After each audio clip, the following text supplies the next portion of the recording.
field could get 15,000 pounds per annum. Well, Now, if you just have 1 or 2 trees, you don't care. Why you get? I know of a gentleman behind Waltham School who had put down over 4,000 soursop. Not somebody telling me, I witnessed them myself. But I went and do some pruning there on the young soursop. And I'm saying I am not satisfied that enough attention is paid in those areas. It's just the same as cocoa. Mr. Pierre, you will know that long ago people used to prune cocoa. Today, very few people are pruning their cocoa. A lot of people get fed up with cocoa, you know. Right. So the production is going to drop. The pay is going to be high. I notice you see they just do a good amount of work on the Carlton cocoa station. A lot of work have been done there. I know a number of farmers that have been planting a lot of soursop through the cocoa field. Right. They planting it within the rows and they cutting the cocoa branch to give it enough clearance. When the soursop move up, the cocoa will move down. But it's not a good practice to plant soursop between cocoa. I would not advise farmers to plant. Mr. Bridgman, what the people doing is they replacing. But in the interim, they clean the branch so they will get a little thing still. Right. But their intention is to replace. They get fed up. I would have advised people to underplant your old cocoa with young cocoa. But again, if you're not managing cocoa, you're going to... Well, the kind of price that you have now, you're going to put cocoa in field? So that's why I'm saying that production-wise, while I'm glad for the increase in pay, but production-wise, I'm not seeing that we're making that progress. Mr. Bridgman, according to the amount of land you have, if a man have 5 acres of land now, it is in his interest to fence the land and grow sheep. And because sheep do not eat soursop, you understand? Yeah. So he could comfortably have 2 crops there. If he partition up the land, he could have a couple sheep, so you don't have to have you don't have to spend money on cutlass. The sheep go eat the grass. Yeah, sheep eat very clean. And the sheep go eat the soursop. So one time he getting back some organic manure. And remember, they come in and pick the soursop on the tree. Yes, so you don't have a labor cost to pick soursop. So with 5 acres of land, after it is established, you just need, if he is healthy, a 1 worker to check the sheep. So people have to change the technique to suit the circumstances. Remember, we used to go tobacco, we go cotton, we go sugar cane, we changed to cocoa and nutmeg. So if soursop doing good, and the government look at it, want to change to spice, because the government making a number of noise about, you hear the government talking about cocoa? No. The government talking about spice. So maybe they go cut down paradise, cocoa and plant spice. I thought we were supposed to be planting weed on the side of the road. Weed? No, arrowroot. They say they go plant arrowroot and carlo by the side of the road. But what they call him can't study that now. And they go bring bucket truck to pick mango and guava. He's an ambassador now, so he can't study that. He raising, it appears, it seems like he more raising fund for the NDC party in the galas. Oh. Yeah. So we expect some changes in agriculture, and when you always have to watch the NDC government, you know when they always do something unorthodox and counterproductive. So now they may well plant spice. I don't know, they're not speaking about weed again. Well, they already send the rasters to look at areas for weed. They're getting back a report that we had cut up that for somebody already. We had cut up that for somebody already. Well, they don't legalize weed. They're talking about weed for medical purposes.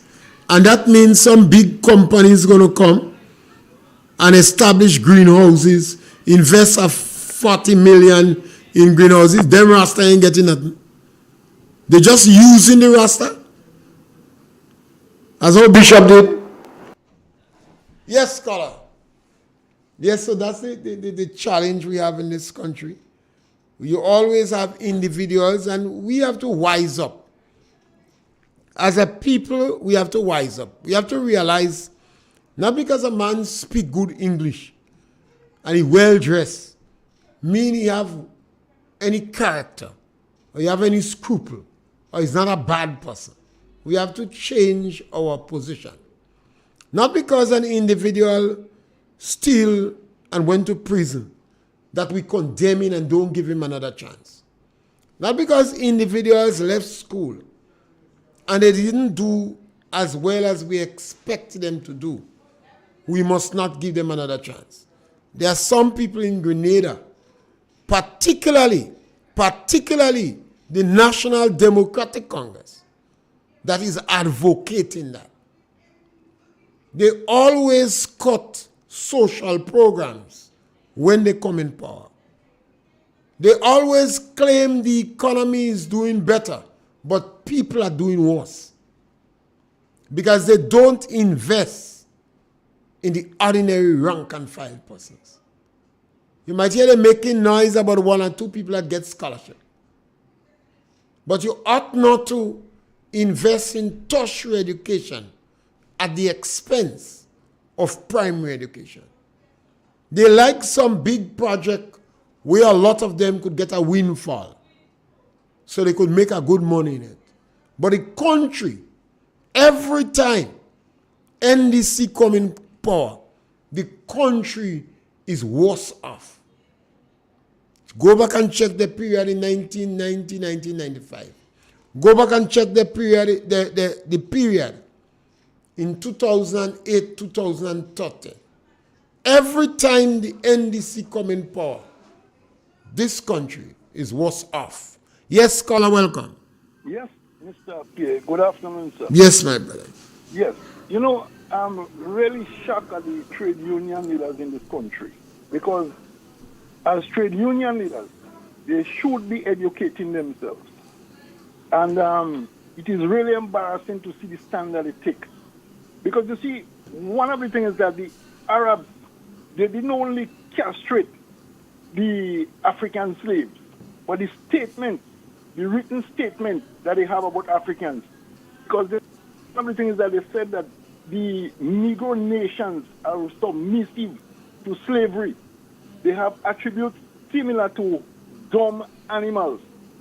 Now, what more insult can you insult a people? It is the similar attitude that they have towards the Jewish people. Israel made several compromises to accommodate the Palestinians. But all they keep on preaching is Israel has to be wiped out from the face of the earth.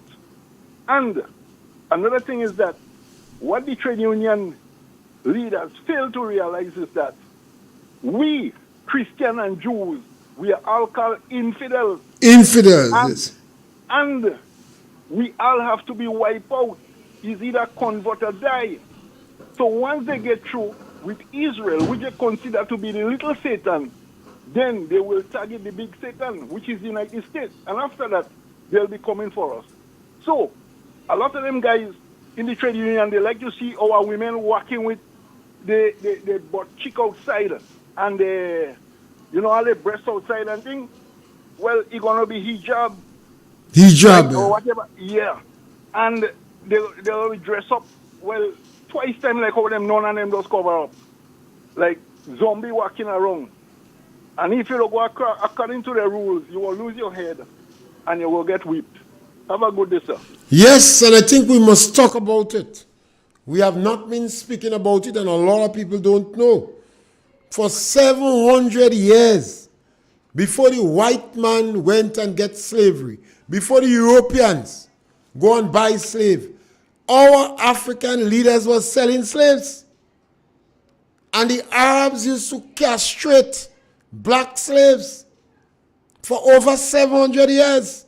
You notice I ain't say 1,000 years. I say over 700 years. So this is why I don't care about reparation, If you get money, take, but I would not make one call for reparation. Because the black man is more guilty than the white slave masters. Our black leaders sold slaves. What is the justification for the actions of our government for removing money from the elderly, the physically challenged, and disadvantaged children? Every time I encounter one of those NDC heavyweights that willing to speak, I ask them that. They cannot defend it. I have not heard none of them defend it. The TUC that stayed silent when the government declared restorative justice should explain to the public what they understand restorative justice to mean. I use it TUC. Every time NDC come out in power, we have to go through a structural adjustment program, some crisis, because they abandoned social safety net program. You have more violence in the country, more social decadence, less opportunities for people who work for under $3,000 a month. I want to put an economic figure on poverty. If you're working for under $3,000 a month, you're vulnerable, you're poor, you're marginalized, and you need help. The National Democratic Congress policies does not target this group of people to help them. And we have a Grenada Trade Union Council that all these things is going on and they shut them out. Not even when the government decided to remove the low-income houses from people who cannot face the financial institution, the TUC didn't even grumble. I don't know why the Grenada Trade Union Council so openly supporting this group of vultures. Because only how I see them is like vultures. And I have contempt for this group of individuals who prey on the poor, the marginalized, the physically challenged, the wretched of this country. The NDC prey on them. While they do everything in their power to be parasites on the state coffers. It's sad that the journalists in this country, they don't ask people like the trade union leaders that. The trade union is supposed to be the one that defending the voiceless.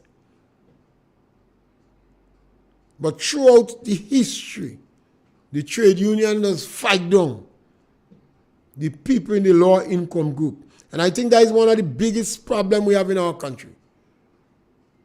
Once too many people who have had a university graduate, university trained, turn their back on their own people, whether it's their brothers, whether it's their sisters, like Tilaita daughter, whether it's the village they come from, or the community they're from. If they're from Sotes, they tell you they're living in town, you can't see them months. If they're from Monk Church, they don't want to associate with the communities they're from. And so it is very difficult to raise the bar on the block. But my program is about provoking discussion, and I do wish that people would start to ask the Grenada Trade Union Council some questions. Why is it you pick up your sword and you jump on the Palestine side? What year? Or is it true that the Jews take the living and the dead out of Gaza? The army had to raise people physically who didn't want to go out of Gaza. The Palestine burned down all the greenhouses. Millions of flowers and vegetables was exported from Gaza. Millions of vegetables and flowers. They didn't use the greenhouse. They destroy the greenhouse. And they destroy over 100 Israeli synagogues. They didn't convert it and use it for themselves. And Iran and the Muslims, some Muslim countries, they don't want Israel exist. So they hide behind women and children and they fire a gun at Israel. When Israel fire back, they crying foul. And we come to the end of our program and we're back with you again tomorrow. And you have another opportunity to punch.